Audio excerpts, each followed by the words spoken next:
Stupid. Until Christmas, Miss Milne gave Tigrid's parents glowing reports about his performance at school. But in January, she called home to say that Tigrid had called another boy stupid. Rupert and Annabel made a plan for what to say to him, but it wasn't necessary, and his reaction left them nonplussed. Tigrid explained without hesitation that Jay still doesn't know his times two table. That's stupid. They praised his forthrightness. Then they talked to him about name-calling and they found it was hard to figure out what to take away. He didn't play video games or watch TV. If they took away model building, what was he going to do? Read books? That was hardly a punishment for Tigrid. In the end, they extracted a promise to be nicer, but thought they better find out more from Miss Milne. They were right. Miss Milne was uncomfortable saying it, but she said he flaunted the hundreds and gold stars he got in front of the others, and enjoyed their jealousy. If they said anything, he would make a sarcastic remark that they didn't always understand. Because, she said, children this age don't understand sarcasm.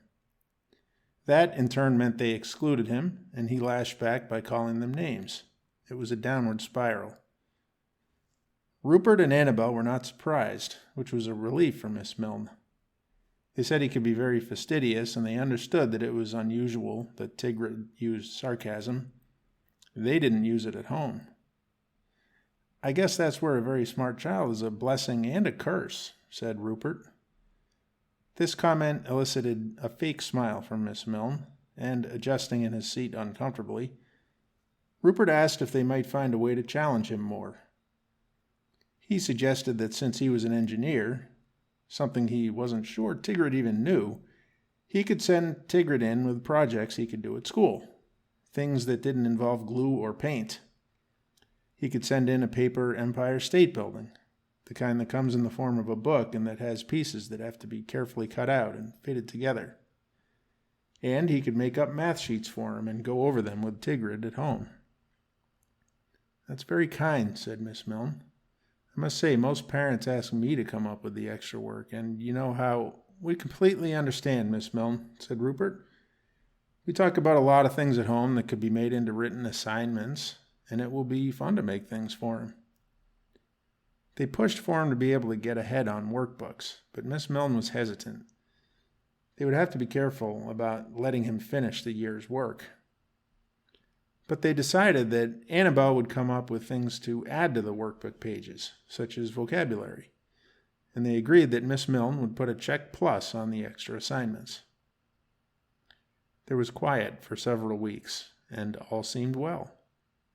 However, in reality, Tigrid had started showing off his extra work.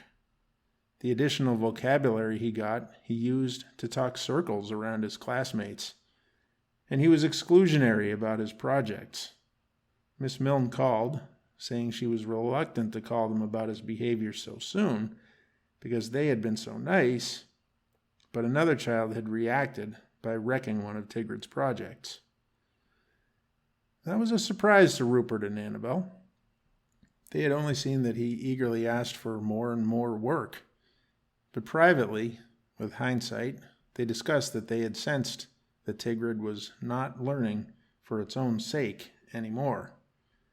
He was building an arsenal as he learned. He acquired vocabulary words the way a soldier methodically fills a magazine. They had no idea what they would say to Tigrid. Surely he would blame the other child. He did complain about it a little, but he said it was just paper and wouldn't be that hard to rebuild. That seemed far too grown up for a 7-year-old, which only confused them more. But just as a building dark cloud needs only some slight change in atmospheric conditions to open up into a downpour, the real problem manifested itself in one small statement just a day later. Tigrid marched into the living room one afternoon in his swimsuit and said, smiling, I used the word conciliatory, and Miss Milne didn't know what it meant. She tried to cover it up, but I said, wait, Do you know what that means? And she said, It's a good word, Tigrid. Why don't you explain it to the class? So I did, but it wasn't because she wanted me to explain it. It was because she didn't know what it meant. He skipped out of the room to dive into the pool. The lists. So it's worse than we thought, said Rupert. Tigrid has been using his knowledge to belittle others. And now he is challenging authority figures in a totally inappropriate way. Rupert's mouth was dry as he thought of how teachers would never be able to like a student like that. This is worse than being a bully, he said to Annabelle. This means missed opportunities, bad recommendations, a bad college. But Annabelle calmed him. Let's just let him talk about it. There must be something going on. They asked Miss Milne about it. They asked about Miss Milne at dinner, and it seemed by his brief answers that he didn't like her anymore. He came close to calling her stupid twice, but he never directly said it. He stopped himself right before he said the word, which left them wondering if he had done it on purpose. He said she was on a new list. Earlier, he had made a list that they discouraged, and they thought he had forgotten it. It was in 2 parts, a smart list and a stupid list. Some classmates were on the smart list, some on the stupid list. By default, adults were on the smart list. Changing Miss Milne's status could mean only one thing. They asked about who was on which list. They found that he had judged Randall below even the stupid list and had dropped him as a friend. He still can't play baseball, even after the whole year, Tigrid said. It's because he plays too many video games. They discussed Tigrid after dinner. They would have to take the bull by the horns about respecting Miss Milne. That should be the easy part. But as for Randall, they were in a quandary. Was it good that he thought playing video games was a waste of time, or bad that he looked down on Randall for liking them? And what should they tell him? If they said to overlook that and be his friend anyway, they would be inconsistent about their attitude toward video games. But if they didn't, Tigrid would think it was okay to drop a friend for doing something so petty.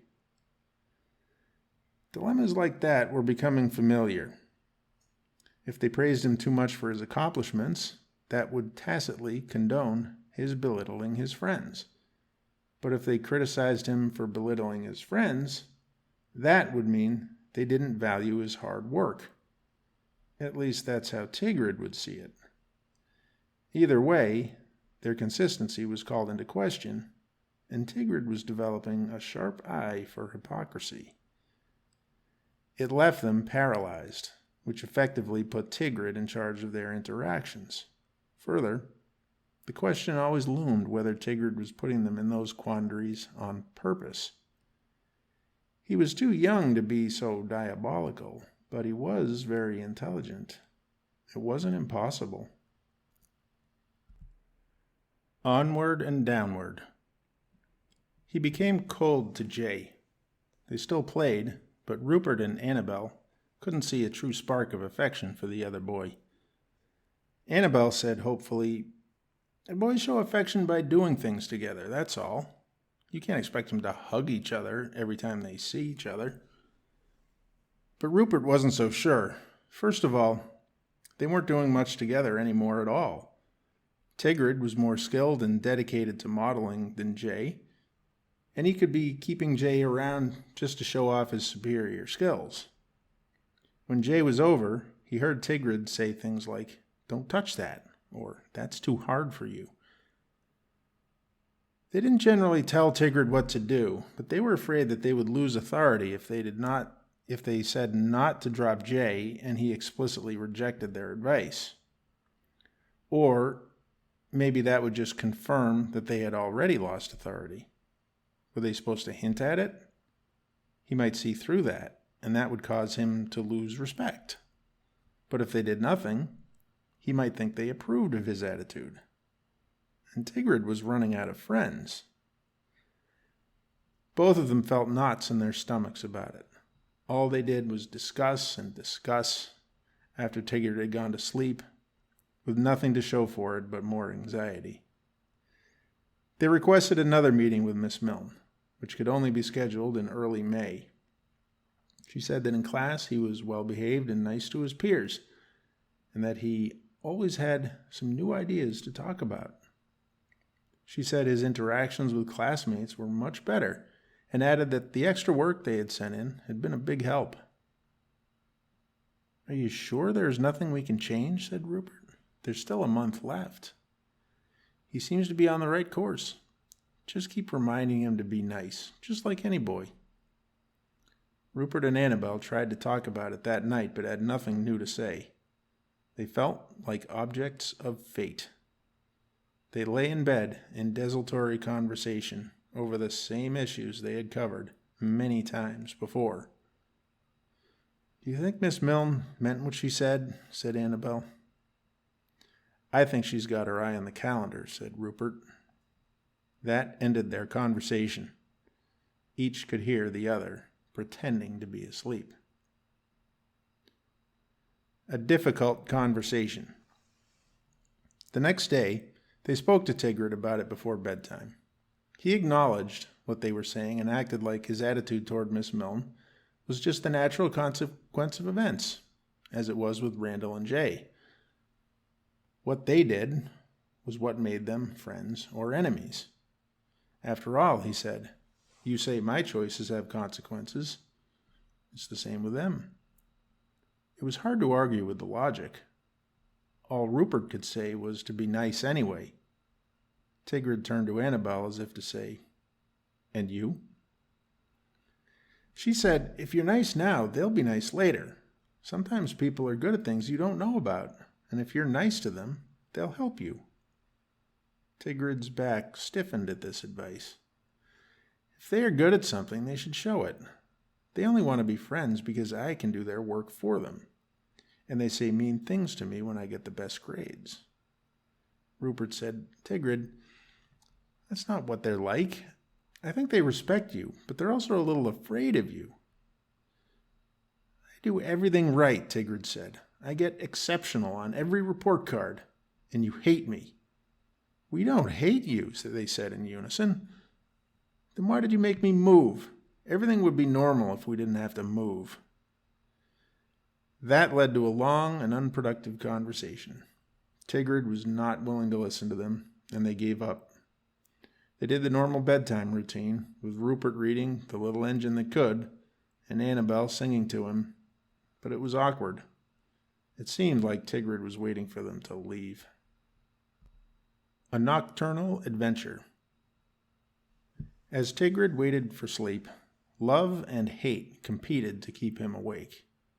Was his love for his old playground stronger, or his hatred for the new one? They sat on the plates of a great balance scale, and Officer Juarez served as their fulcrum. He'd never seen anyone die at the playground, he thought. The worst anyone had been hurt was a scraped knee or a bruise. He knew he didn't care about a scraped knee or a bruise. He wouldn't die climbing the monkey bars. He was up for hours staring around the room. He wasn't sure when, because his eyes were bleary and he couldn't make sense of the clock. But he went to the playground. The abandoned feel of the street and the clear, loud slap of his sneakers against the cement in the silence made him feel both very alone and very much like the owner of the world. There was a crescent moon, and it was cooler than during the day, though warmth still emanated from the pavement. No one was at the park. He imagined himself the ruler of a dead kingdom. He tried to figure out where the old playground equipment must have been before the renovation. The swings would be about 30 yards ahead of him. There would be a normal slide to the right, and a big slide would be next to it, the kind that shot you tumbling off the end. The sandbox would be over there, the jungle gym would be here, and the merry-go-round would be toward the edge, by the field. There was a dark mass where it should have been. He approached it and started to hear a familiar squeak as it went around. Closer still, he saw it was being pushed by a group of children. They leaped on and moved toward the center to speed it up. A small girl struggled to get inward and, losing the battle against centrifugal force, slid farther and farther out until her fingers slipped from the handles and she fell. She made no sound, but she stood up with an arm dangling at her side and started walking toward Tigrid. The children stared at him, whipping their heads around as the merry-go-round turned. In the moonlight, their faces looked like those of china dolls. He saw other children coming toward him with furrowed brows. He turned to flee, but found a jungle gym in his path. A boy fell from the top and rose with his head bouncing up and down off his shoulder, blood hissing from his mouth. Tigrid moved around the jungle gym, going directly past a boy who'd crushed his leg under a seesaw. Tigrid tried to run, but could not move fast, and he kept falling. He woke up. A groan coming from his own mouth had roused him. He breathed rapidly and stared at the ceiling as he gathered his wits. Had those children died in the playground? Impossible, he thought. There were too many. The thought of those injuries and the wide-eyed, angry eyes kept him awake. They must have been in a lot of pain. But why didn't they cry? If they are ghosts, he thought, they must always be in pain. Finally, he fell asleep again, but he awakened unrested. He said nothing of his dream to his parents, but as the daily routine set itself in motion, he began to question his fear. None of the children were real, he thought to himself, and the injuries couldn't be that bad. They made no sense. How could you get your legs stuck in a seesaw? Back to the Grindstone. Tigrid was somber for a few days, but he still built models at home, now without Jay. He had told Jay he was no longer needed on Monday. I'll need to paint them meticulously, he said, knowing Jay would not understand the word, and I want to make a diorama of a crashed B-17. Jay had accepted that without comment. If Tigrid had observed closely, he might have seen a shade of relief in Jay's demeanor, but he averted his eyes as Jay went to the Lego area with the others. In another week, just as the memory of that dream was fading completely, he found himself in the park again. It happened much the same way. He went down, without much reflection as to why, and felt the cool air and the warm street.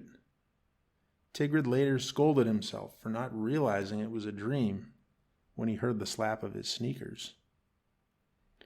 This time, however, there were more children, and their injuries were worse. Bones stuck out, tongues were bitten off, and children dangled in the swing set, strangling. He fled, quickly this time, and he found himself opening his eyes to the moon outside his bedroom window. His feeling was neutral. Technically, it had been scarier, but he could move fast, and he didn't fall. Still, the return of the dream made him withdrawn. His only joy, a quiet, concentrated joy, was building the diorama of the B-17. Rupert and Annabelle watched helplessly as Tigrid stopped smiling and his forceful personality curled up into a ball.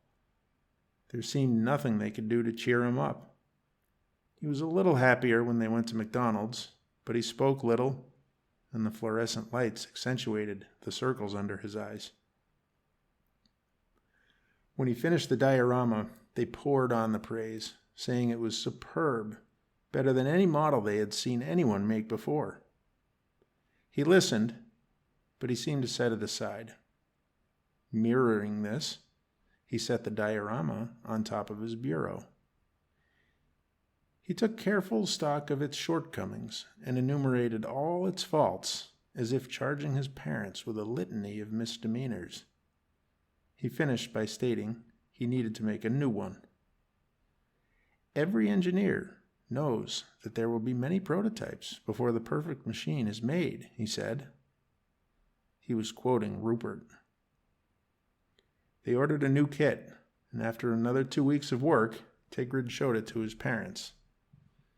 "Now it's finished," he said. His father put his photography skills to work with a professional quality treatment of it, taking dramatic close-ups and ground-level perspectives in color, black and white, and other schemes, with many different effects. And he even took a roll with real film. He turned part of the basement into a dark room and showed Tigrid how film is developed, and the pictures looked incredibly real. Then he involved Tigrid as he worked on the digital photos in Adobe. It was quiet work, but not without joy, and Rupert felt he had gotten a pry bar under the subterranean boulder that was his son of recent weeks. Rupert, showing the pictures off at work, learned that a colleague knew someone who had flown a B-17 and was also into models, so he emailed him a set of pictures. The man responded glowingly about Tigrid's abilities and emailed pictures of some of his own dioramas. Tigrid was fascinated and excited to hear that, more animated than they had seen him in months, and Rupert arranged a Skype call. The man was Captain Henry Stockton, and he had been only 11 years older than Tigrid when he went into the Air Force. "But how could you have flown a B-17 in World War II?" said Tigrid. "It's 2018, and..." Captain Stockton gave a belly laugh. "Who told you that? No, I flew a B-52 in Vietnam. If I'd been in World War II, I'd be older than Tithonus." "Tithonus?" "He got eternal life, but kept getting older. He looked like a grasshopper." "Oh. Did you ever get shot down?" "My crew and I were the last ones to get shot down." "Did you survive? How did you survive?" "We got fished out of the water." "I'm doing that one next," Tigrid said. He interrogated Captain Stockton on the details of the crash and how to make the diorama. They discussed technique. He would use cotton balls and gray spray paint to make smoke, for example. He would need a soldering iron to cut the plane into pieces to depict the moment the missile had hit. Rupert ordered 2 B-52s on eBay before the call was over. They made regular calls to each other. The captain was so available that Rupert would hear Tigrid suddenly ask a question out loud and get an answer as if they were in the same room. That is, when Tigrid called, they didn't bother with hellos or goodbyes, just business. Sometimes they would leave the Skype call on as each went about his own business, so that Tigrid wouldn't even have to call. Rupert bought an extra screen for Tigrid and 2 extra cameras, one on a flexible neck so he could show the captain close-ups of specific parts, and another so he could move it around freely. "I wish you could come here," said Tigrid one time. But Captain Stockton lived all the way in Indiana. They stayed in such close contact that Rupert began to wonder if Tigrid even remembered him. But he was not bothered by it. Tigrid seemed composed, focused, and happy. He complained little about school, and the smile returned to his lips. Captain Stockton's help was like manna from heaven, the light at dawn, and he and Annabelle thanked their lucky stars. Nightmares become dreams. The same night Tigrid had first talked to Captain Stockton, he had again found himself in the playground, beset by disfigured children. Except this time, he figured out it was a dream. Somehow, as he listened to his sneakers slapping the concrete, he realized he had done that before, and that made him piece it together. When he saw the injured children, he was disgusted, but not afraid. Logically, he knew they couldn't hurt him. He climbed to the top of the geodesic dome out of their reach as they bumbled against the bars, too damaged to clamber up. He had the sense that this time, if he gave in to fear, he would die in real life, and his parents would find his lifeless, blanched corpse in his bed the next morning. But Tigrid rose and stood tall like a blessed king, raised his hand sovereignly, and said, "I banish you. Be gone." And the ghosts, hissing and whimpering, shied back from him, and those that could not flee burst into clouds of smoke. Tigrid woke the next morning well-rested and clear. Over the end of that year in the summer, Tigrid learned to destroy the ghosts however he wanted. Little by little, he acquired the ability to annihilate them through sheer force of will. The dream became part of his routine, so normal that the back of his mind took it as real even while the front knew it wasn't. That was exactly how Tigrid experienced it, front and back. He could feel it residing in both places at once, and he looked forward to its recurrence. Playing catch with his father, he forgot that his father did not know about his superliminal world, and when Rupert asked Tigrid if he was going to give Randall another chance sometime, Tigrid said, "Fine, but if Randall is still clumsy by the end of the summer, I'll take him into the dream and teach him a lesson." "What do you mean?" said Rupert. Tigrid realized he had let it slip. It wasn't really a secret, but it sounded weird the way he said it, and would probably worry his parents. He shrugged and explained it the way he would a school field trip. He said the ghosts hurt themselves, but he did not mention that he destroyed them. "What did you mean by teaching Randall a lesson?" "I don't know, nothing," said Tigrid, observing his father's concerned expression. "It was just a joke. I know it's just a dream." The new year and the same old. Rupert and Annabelle bided their time until school started again.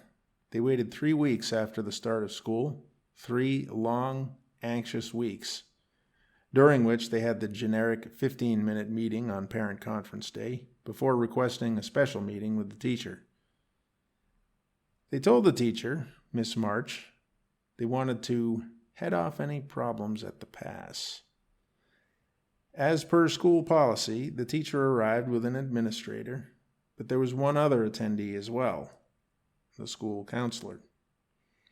Miss March said she was glad they contacted her because she had been meaning to talk to them herself. Tigrid's behavior was verging on making him unliked by his classmates. He turned everything into a competition and didn't show empathy toward them if they were hurt or upset. He would blame a student for being clumsy, or would say if they were upset about something, they only had themselves to thank.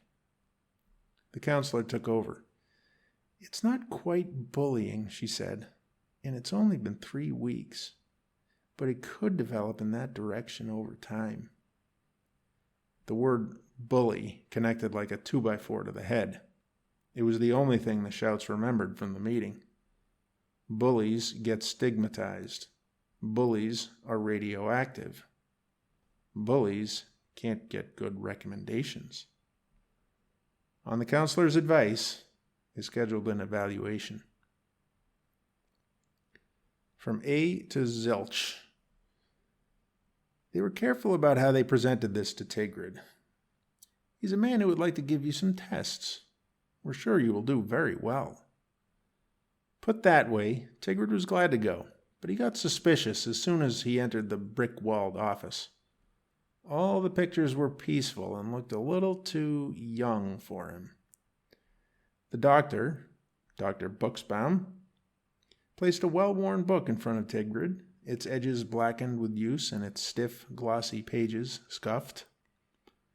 The questions weren't about knowledge, but about how he would interpret the reactions of children in pictures or comic strips that didn't have any words. What do you think the boy's feelings are? What do you think the boy is saying? How do you think the other boy will react? There's no way to decide without the words, Tigrid said. He had to interpret patterns, such as items that get bigger or smaller. He had to arrange things by category, such as shape, color, or size. He liked these puzzles, but they annoyed him slightly. "You can't really do it," he said. "There are lots of ways to do it. If it's by shape, these go together. But if it's by color, these do. Do you see? There's no way to answer." He had to arrange sets of 3 pictures in the right order, which insulted him somewhat.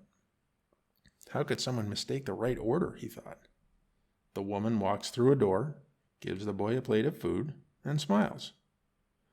The boy reads a book at the table, takes a book off the bookshelf, and puts it in his bag. He had to explain why he chose the order.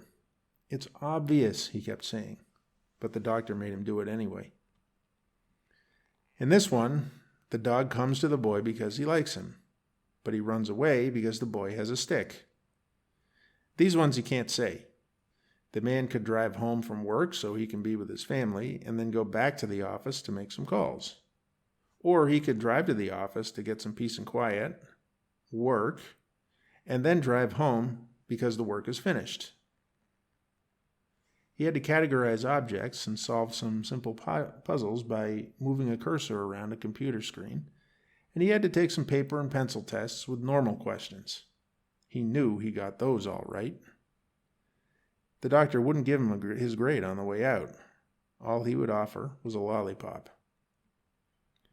His parents took him to McDonald's and didn't take him back to school afterwards, which Tigrid loved.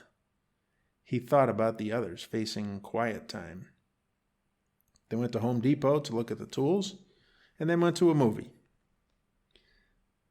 "If I didn't get a grade," he said on the way home, "why was I supposed to do all those tests? It's so we know more about how you learn. But I get all A's. It's the first year with grades, and they are all A's so far. It's not that kind of test." Tigrid stared out the window. It had started raining, and he watched the dots of water squiggle down the window. Randall came to mind.